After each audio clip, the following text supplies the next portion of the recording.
Okay, and welcome everybody. Welcome to Portsmouth Coffee Talks Evening Edition Show. My name is James Slim Overton, and I'm here with co-host Leah Drake Stitt. And of course, we have the Colonel, Thomas the Colonel Chapman, and he's at another meeting tonight, home associating meeting. So he won't be with us. So we might miss out on a little bit of political commentary because he finds a way to bring politics in anything, and probably he'll bring it into jazz as well. But anyway, we have some special guests with us this evening. And we have Alvin Keels and Jeri Horne, and that name will change soon. But anyway, that's another story. That's another story. But anyway, we're glad to have them as our guests here, and they are curators of the jazz. The jazz. Wait a minute. Help me out, Leah. Jazz Legacy Foundation. Jazz Legacy Foundation. Had a brain fog there, But anyway, the Jazz Legacy Foundation, and they're here to tell us a little bit about how it started, what's going on present and the future. And first, Alvin, I want to, we met some time ago when I was at Nordstrom's, and you were a customer. We used to come in there and talk trash about our universities. Weren't you? Were you ever on the board of visitors at ECU? Yeah, I was. Oh, okay. During that time when I met you, you were, and the other guy's name who was the State Farm. Frank Owens. Yeah, Brother Owens. And then we had a guy from Union that was on there with you. So Union. We used to. Yeah. Well, the board you're referring to, you're talking about the board at Elizabeth City? Yeah, and I think he was, he headed up Black Pages. But anyway, I just wanted to give a little history of how we met and everything. Yeah. You were a good customer. I appreciate that. Right. Yeah. We had a good time talking to you. How about it? Especially the trash talking. We knew who was the best. We got a Norfolk State girl up there in the corner too, so can't leave her out. That's right. Behold that green and gold. Behold the green. There you go. Tell for real, the maroon. For real, the maroon is still. Jeri says, you know what time it is. Yeah. All right. Well. We'll say that for our trash talking CIAA HBCU day. But anyway, Alvin and Jeri, Alvin, I want to know how did you get started with it? And tell me first how long you've been doing this, and how did you get started? What was your motivation to start this? I know I think it started here in Portsmouth, but tell us about that. That's correct. First thing, you're right. We started in Portsmouth. We're still based in Portsmouth. And we started out in Portsmouth, and we had to move out of Portsmouth of our major events because we outgrew our event, and the largest facility could only house about 1,000, and that was at the Renaissance. So we ended up going over to Hampton at the convention center. But anyway, going back to your original question, this is our 13th year. Wow. Doesn't seem like it's been that long, but wow. Yes, it's our third. 11. Oh, 11 years? Yeah, 11. I'm sorry. 13. I'm sorry. Yeah, we were established in 2013. Yeah. Mm-hmm. So we're going to our 11th year, and actually it was the brainchild of Jeri to start a foundation. Mm-hmm. If you knew something about my past, I was giving some concerts beforehand, just on the private level, and in those concerts I was. If we made any money, then it was donation. But the primary reason for giving those concerts then was to bring quality music, in particular jazz, to this area that I experienced all over the world. I was been a world traveler and going to different festivals all over the world, and just enjoying the music. And I said, I'd like to bring some of that great music to this area. So I started giving some concerts before the foundation was established, and I'm just a music lover, and that's so I really started doing that, and then we formed a foundation probably about 3 years after I started doing that. At the time, I was giving those concerts, and didn't mind not making any money. I wanted to at least make enough money to pay for them. And I think after the third year, I saw deficits going into the double digits of thousands. So I said, nah, I've done it enough. I'm gonna stop. Thank God for State Farm, huh? Yeah. So yeah, like I said, I just put them on anyway. And like I said, any money or anything we did make, we give them to charity. So, but I couldn't lose it, keep losing like that. So I was really going to start giving them, and then Jeri came up with the idea. You know what? Yeah, Jeri. I met her towards at that point in time, and she came up with the idea of forming a foundation to continue, what we was trying to do in music, and have a mission. And our mission is as well, which is music education, and really bring the concerts, which was our fundraiser, to support our mission. And so we started, wanting to do these concerts with a cause. Mm-hmm. And the cause is to, it's music education within our nonprofit. We are a 501(c) nonprofit. And it was her idea. And I tell you, I can say one thing. From the time we put the first concert on, we kind of started off small. We had a 400-seater at the Renaissance, and we sold it out like that. I said, wow, yeah, we must be doing something right. So that sold out. So we moved up to the bigger ballroom, which seated 1,000. And we sold that out. And people were complaining about it. They couldn't get tickets, and it's too crowded. So then we went to 2 nights. Yeah, we went, yeah. Then we started adding more nights to it. So things went so well. I said, I must be doing something right. We must be doing something right in the eyes of God, because we've been blessed. We've been blessed with very successful events. So we accomplished what I've always been trying to accomplish in this area, bringing some quality music to the area. And again, our mission was music education. We of course, our benefactors of that are, we have 4 cities that we support. Again, Portsmouth, being based in Portsmouth, is our main benefactor. Norfolk, Hampton, and Newport News. Now, 7 cities, but we're supporting 4 of the 7 cities now. One day we'll get to all 7. But we do things like supporting different music programs in the schools, and what else? Instruments, purchasing instruments, and general support to the different programs, jazz programs, and music in general.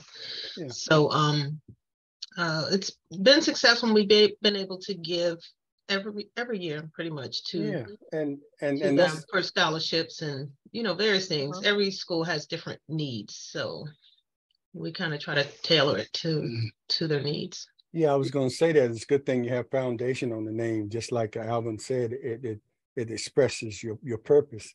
And you're just telling about the things, because people wouldn't know what you're doing unless they were at the concert. Because if you're at the concerts, you see those kids, those students being recognized. I think one time, like you said, instruments.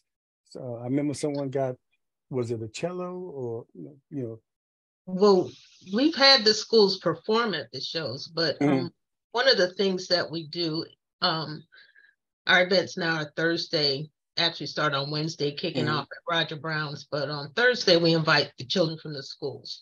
So they bring the children come in the buses, and what we do is during the morning, we have one of our main artists, go to the schools and give them a workshop. So an artist will walk in, and they don't know anything about them, but they get to know them through the workshop. And they kind of get to see what their music or what their instrument can do beyond the classroom. Right. So we do invite them to the concert. And then when they get there, they get to see the person that they met just this morning give a true performance. And we do let them be kids. We let them have a good time and dance and get up and come to the front of the stage and all of that. And they just really have a wonderful time. And it's it's always, touches your heart to see them having a great time with us, old folk, so to speak. Well, really, you're exposing them. In many cases, you're exposing them to a whole different kind of music, and it's good to be well-rounded in your music. It makes you appreciate all kinds of music and makes you more well-rounded when you go out there into the world. Just having conversations with people.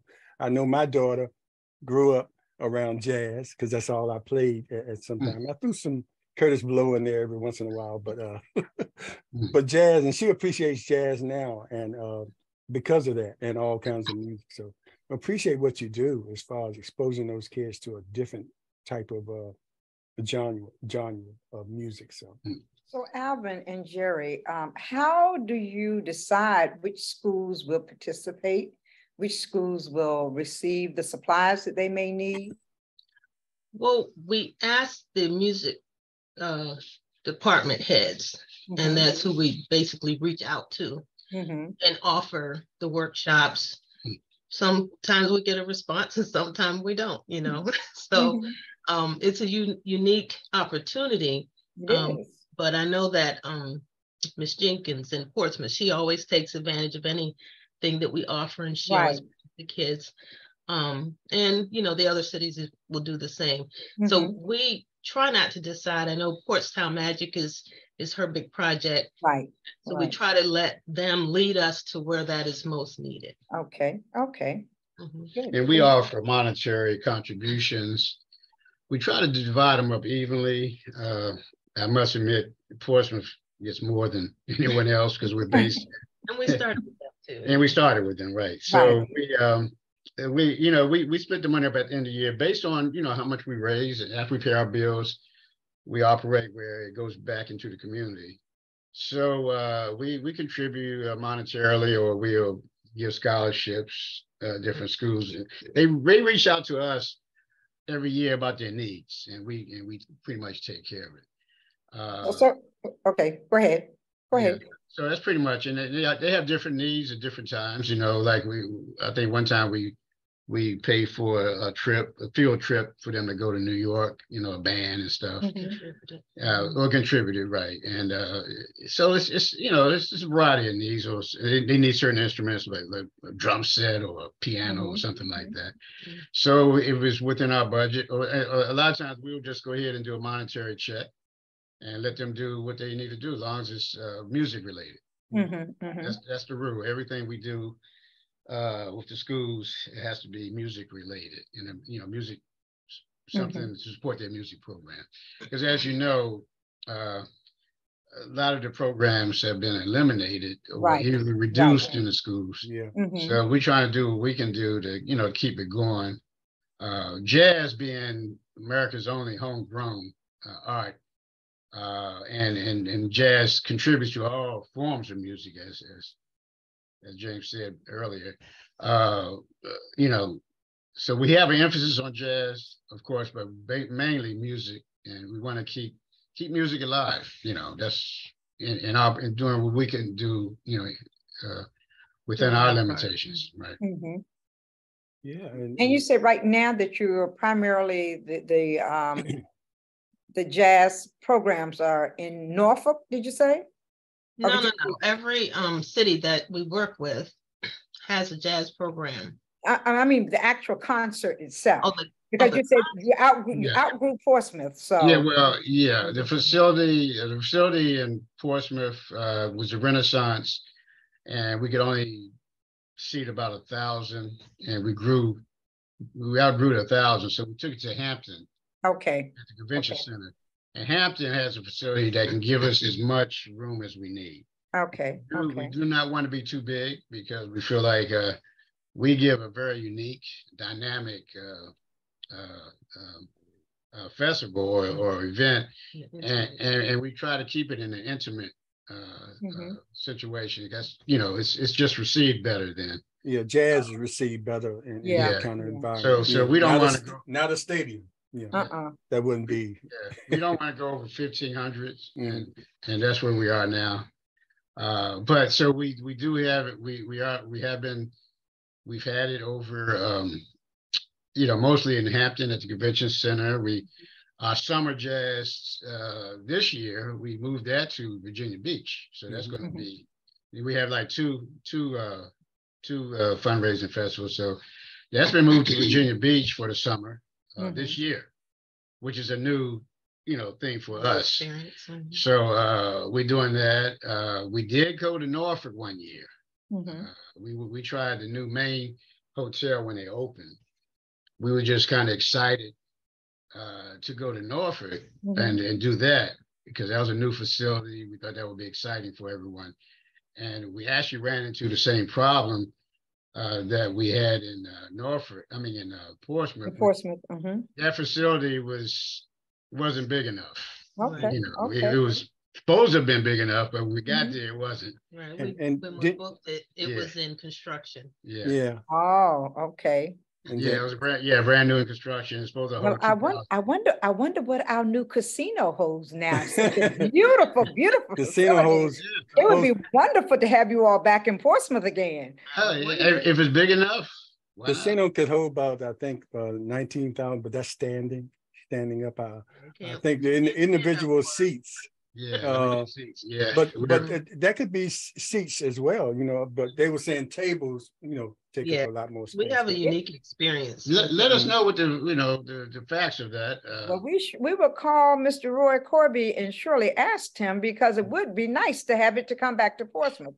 And it is, as I say, such a lovely place. If you were able to see the mayor's State of the City address, you'll see how beautiful the facility is.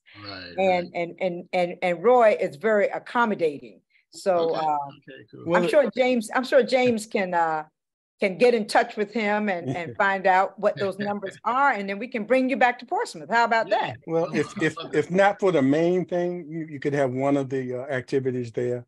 I still don't think it would be big enough for the main attraction, but just like what you do at Roger Brown's, you could do something like that at the casino, and people could go and spend some money at the tables afterwards. Let me ask you this. Go ahead. It just so happened I saw some plans of waterfront construction, future waterfront construction in Portsmouth, and they had in that plan, it had a elegant facility for things that we do planned. If that comes to pass. Yeah, I was really impressive. So if that happens, we have another option, right? Portsmouth will really definitely be a place to come to. It was a beautiful plan that I saw. Yeah, I hope that happens. As the colonel would say at this point, voting matters.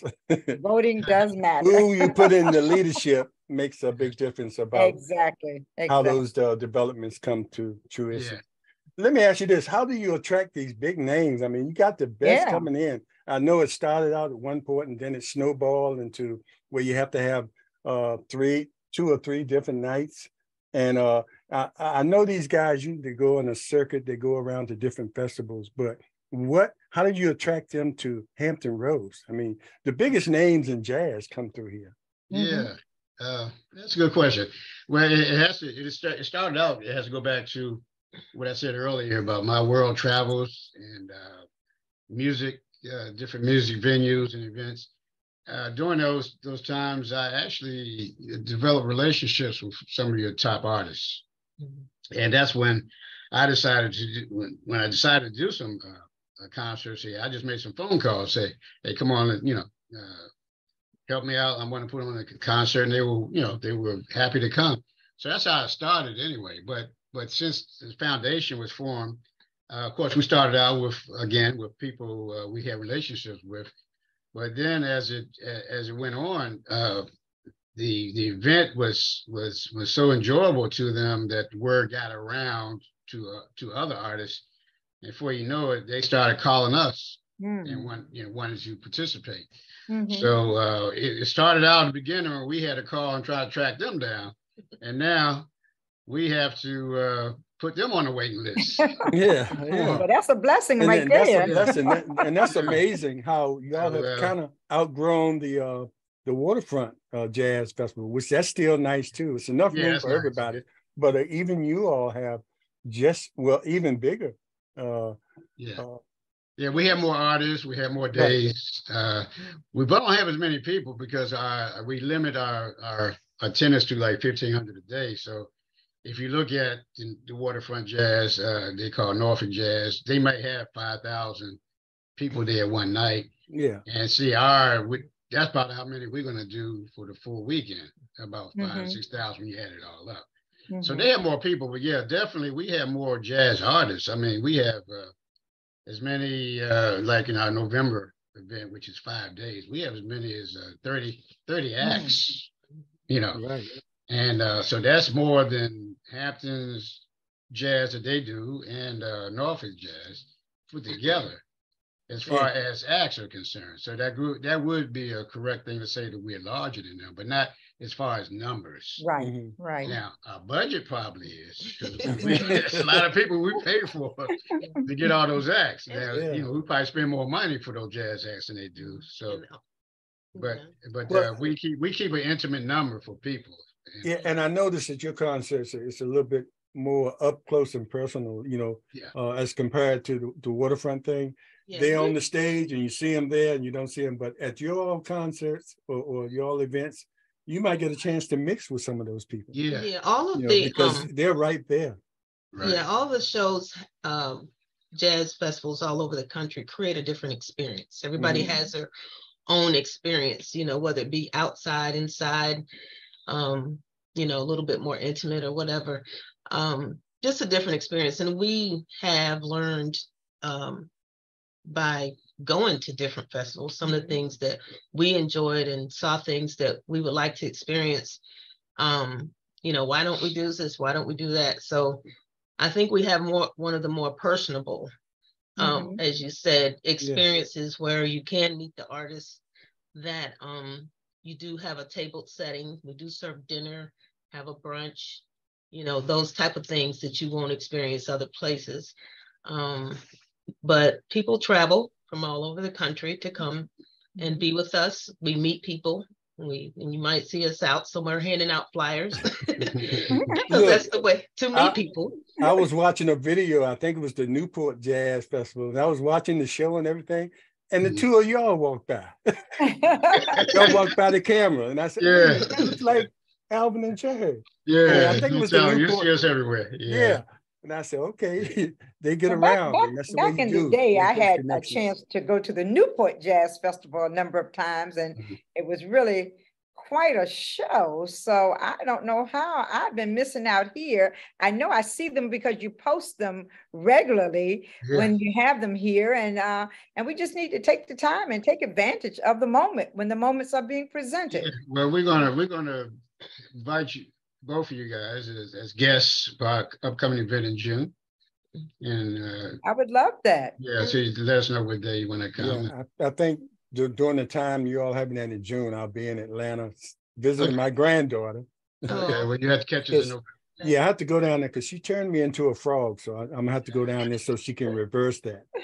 One of the things that's happened, though, as I said, historically, we started out with 400-seater at the Renaissance, at the small ballroom. But now we've grown to a point and where we have a major economic impact.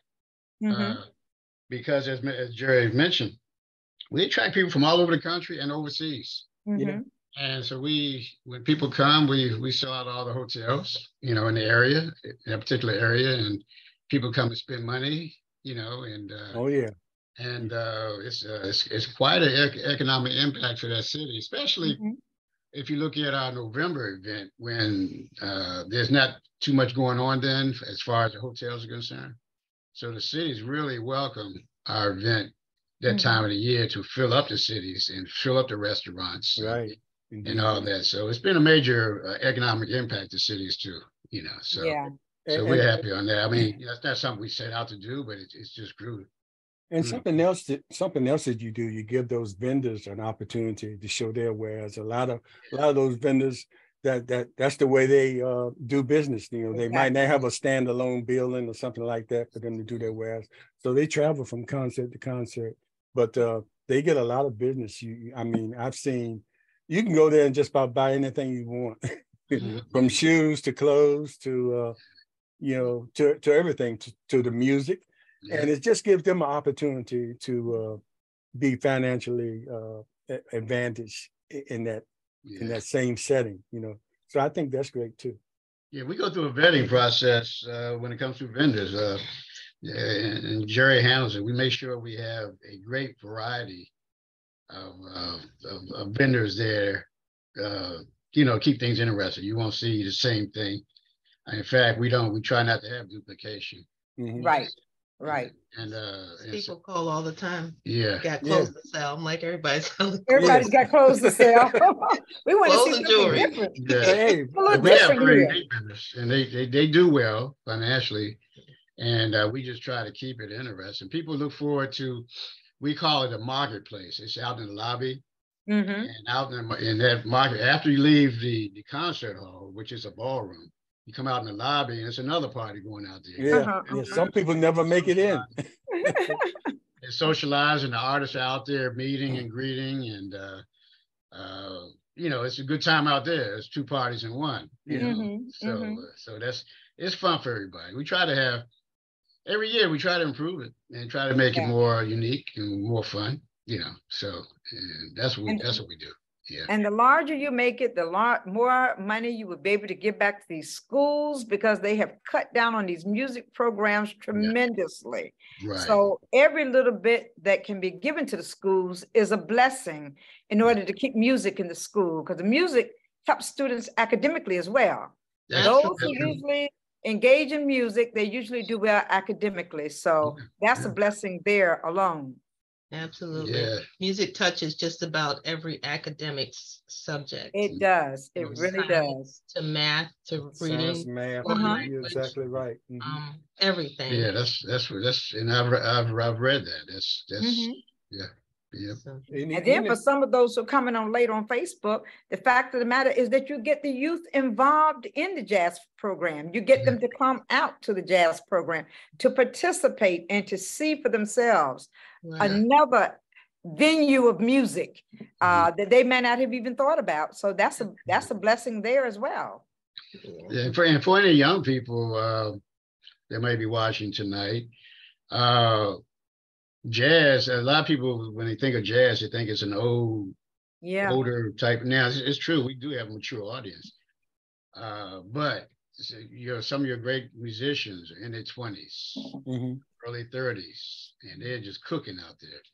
So, bridging the gap. Yeah, so it's a lot of young, great musicians out here. That learn from studying those guys that came before them. You know, jazz has a rich history. You mentioned that earlier, a rich history, you know, that was formed only here in the United States. It's not something that came from Europe or Africa or anywhere else, right here in the United States. And that history needs to be taught as well, along with the musicianship. Right. Okay. And I think you're all part of that. Now, you usually sell out every year, if I'm not mistaken. So yeah, most of the time we do sell out. Sometimes quicker sellouts than others, you know. But we have very good response. Yeah. Our first night on Thursday, when we went to Thursday, that's been a night we don't normally sell out on that night, but we've recently had very good attendance even on that. That's a night that we give tickets away to the students and all as well. And we try to do things on that day that's geared towards the students as well. But yeah, we do sell out, and we are thankful for that. You know, we don't take that for granted. And like you said earlier, we can, you know, when you buy a ticket, you are supporting a great cause. Exactly. So anyone that's looking in tonight, when they buy a ticket, not only are they going to do something if they come and enjoy it, but they're giving back to the community. Like I said, we are supporting 4 of the cities now. Eventually, we'll do 7 as time goes on. But the more people we have coming, even if you want to buy a ticket and you're not able to come, it's like a donation. So it's for a good cause. You can give it to somebody or whatever, and you can also join our foundation. We have different levels of participation. It's fully tax deductible. and you can become a member of our foundation. You just go on our website, and which is jazzlegacyfoundation.org. Mm-hmm. ORG. That's our website. You can learn a lot there. Yeah. And what amenities does it afford someone who decides to join the foundation?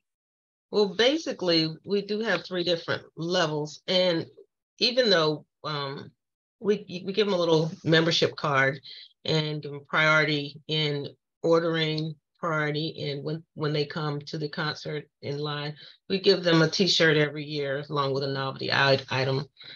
But keeping in mind that the purpose of donation is not for me to give it all back to you. Exactly. That, we do make sure that you feel special, but also it's just more of a way to give. Yeah, you can come to the concerts and don't have to wait in line. And even though we do a pretty good job now of keeping the lines short. Yeah. There's those, there's small amenities, the biggest thing is, as Jeri mentioned, it's good cars, it's tax deductible, being supportive, and we will give you, T-shirts and hats and mugs and that type of thing as well. And they have different levels of perks as well. And again, all that information is on our website. When you go to our website, you'll see a lot of stuff. You see a lot of stuff. Yeah, we have film clips of past performances, workshops. The workshops really something to watch.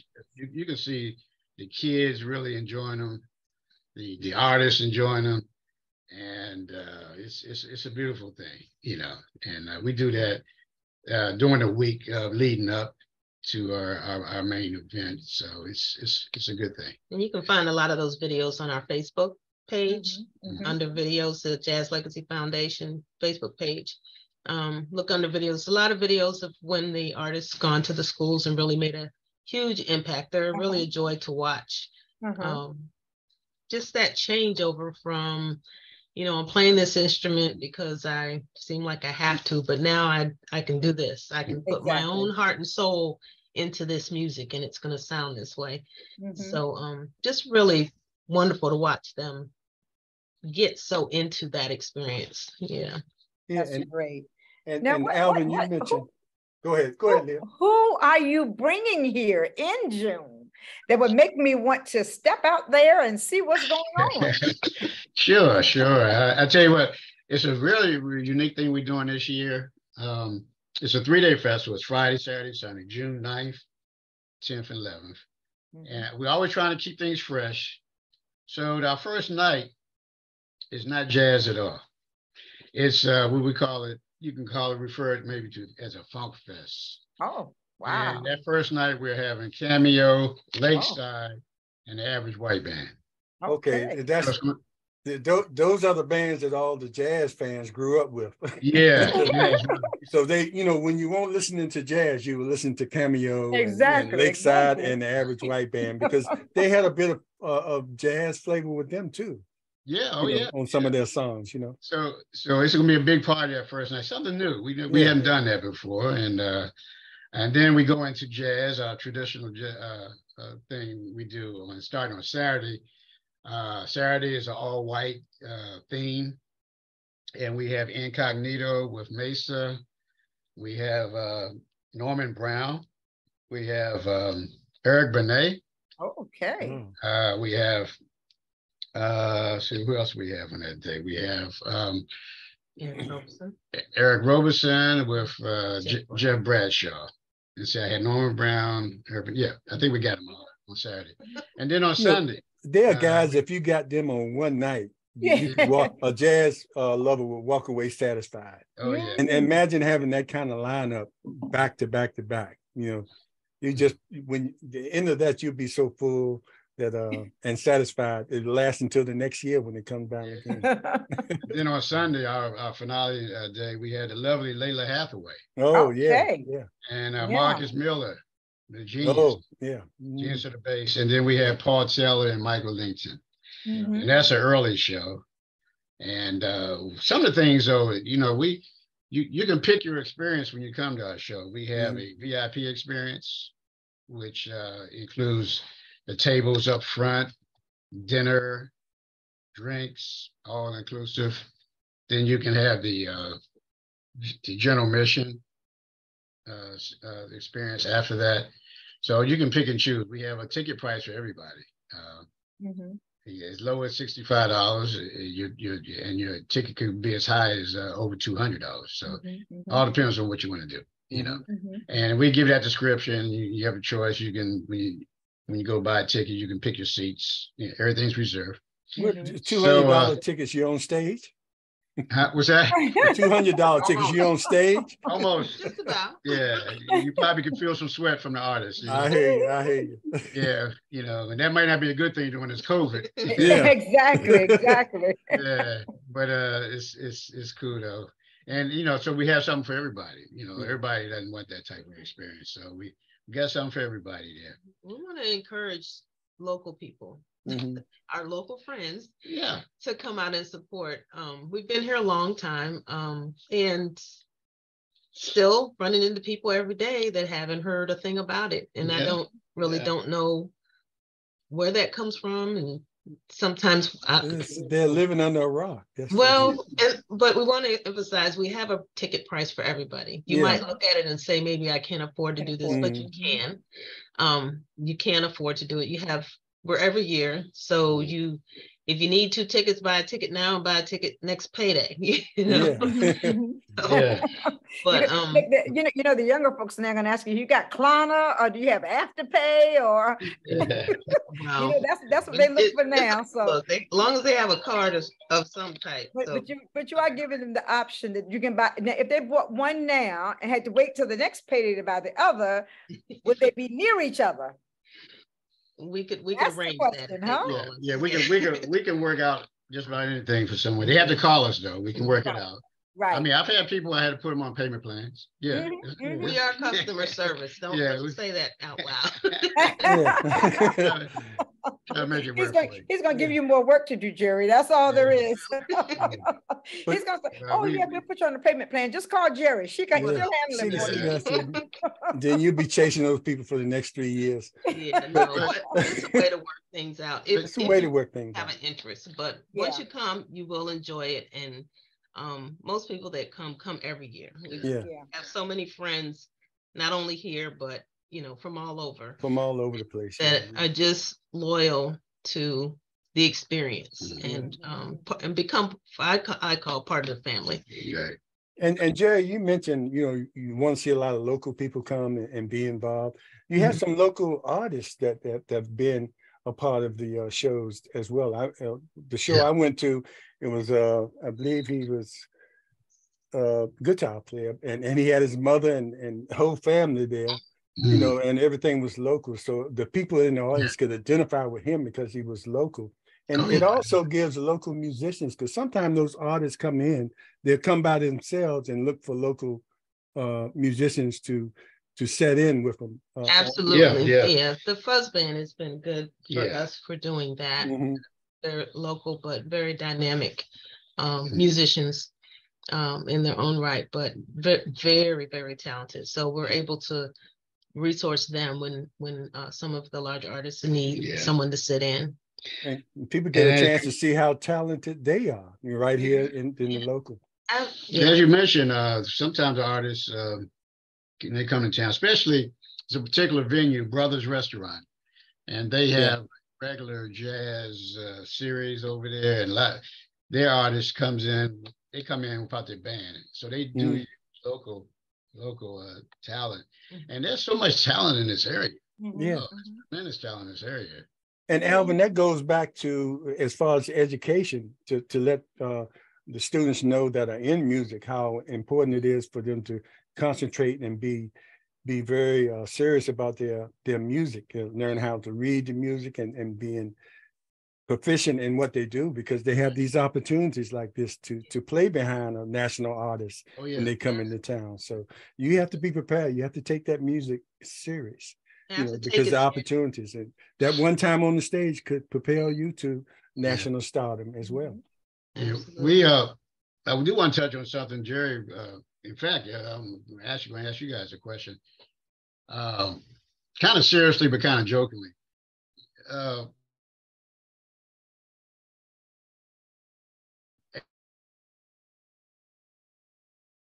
80% of the town. I was about to say something about that, Alvin. 80% from out of town. Right. And we would love to have more. Look, I think you keep freezing.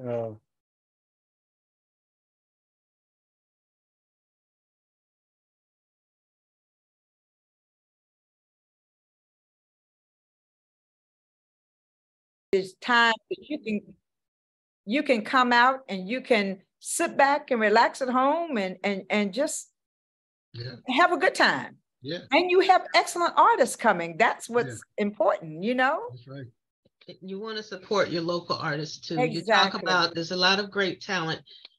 You need to go out and see them as much as possible. And they need to see each other as much as possible. Exactly. Support as well. Yeah. Uh-huh.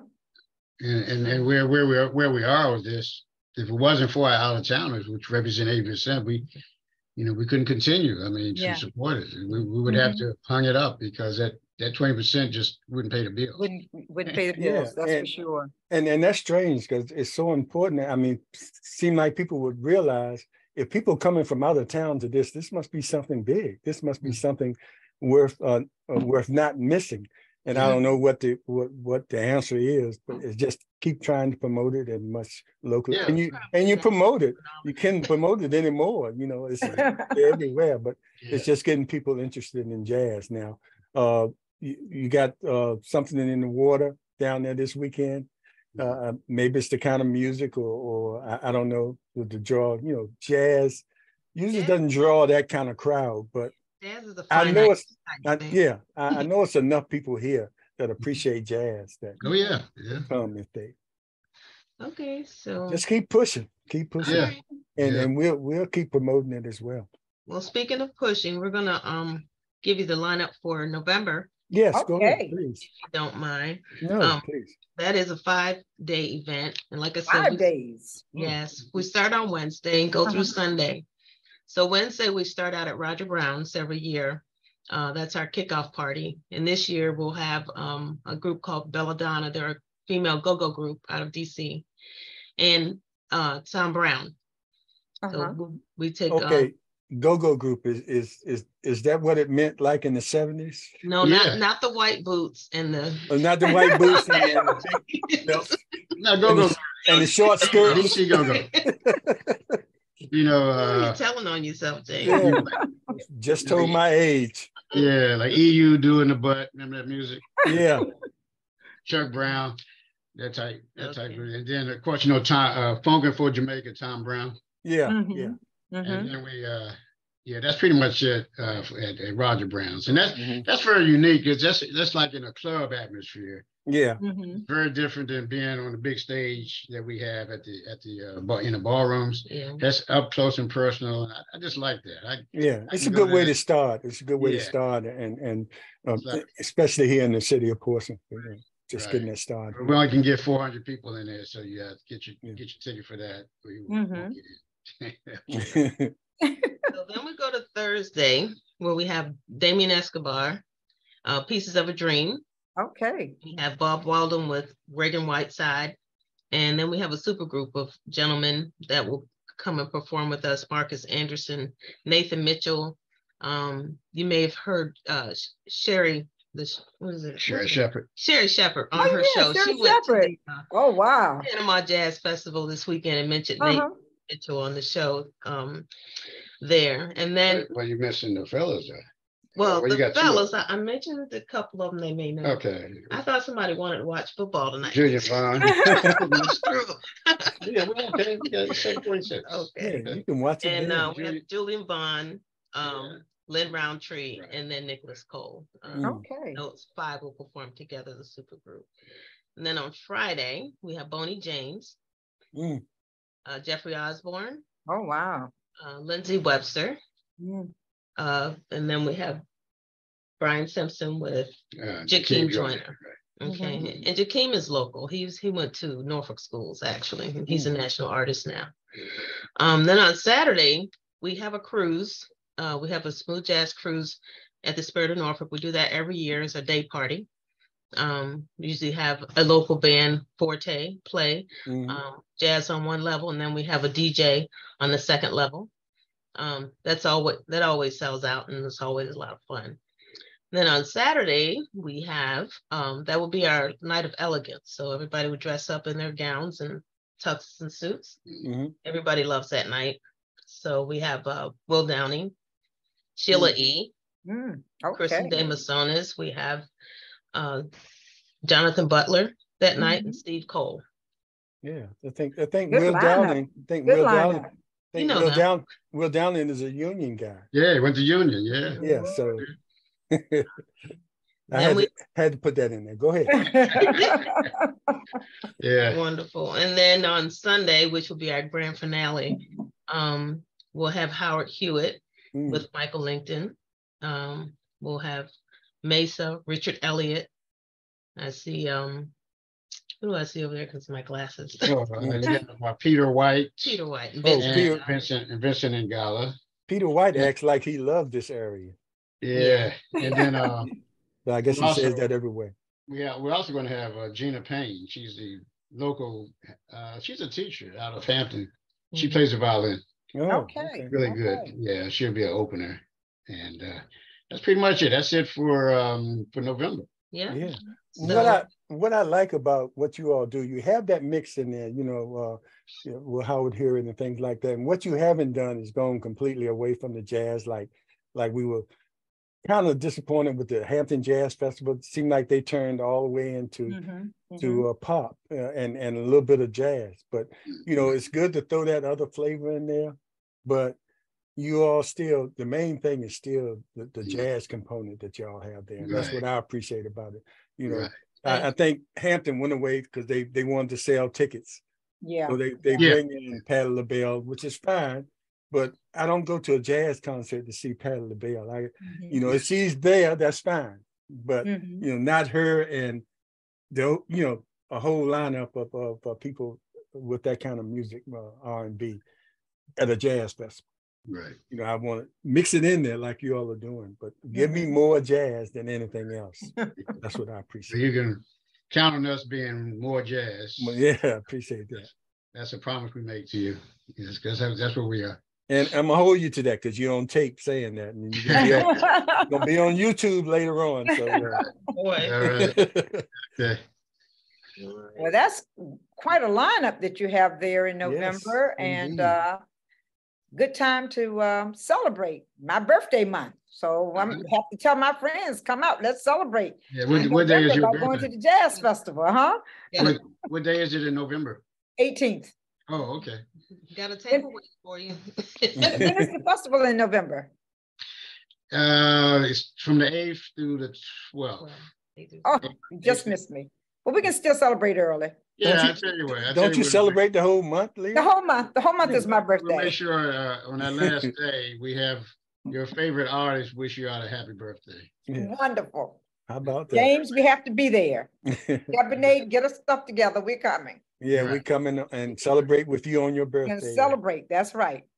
And I might even bring my cello and cello. Huh? Oh my God. Cello.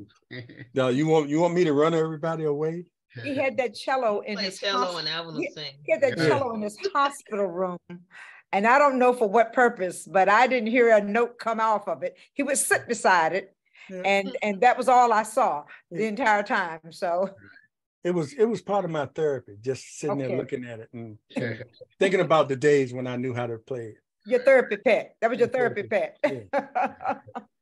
But you all are doing an amazing job here and all that you're doing. And I'm glad that I had an opportunity to talk with you. I know I look at your page all the time, and your notices about who you're bringing pops up all the time.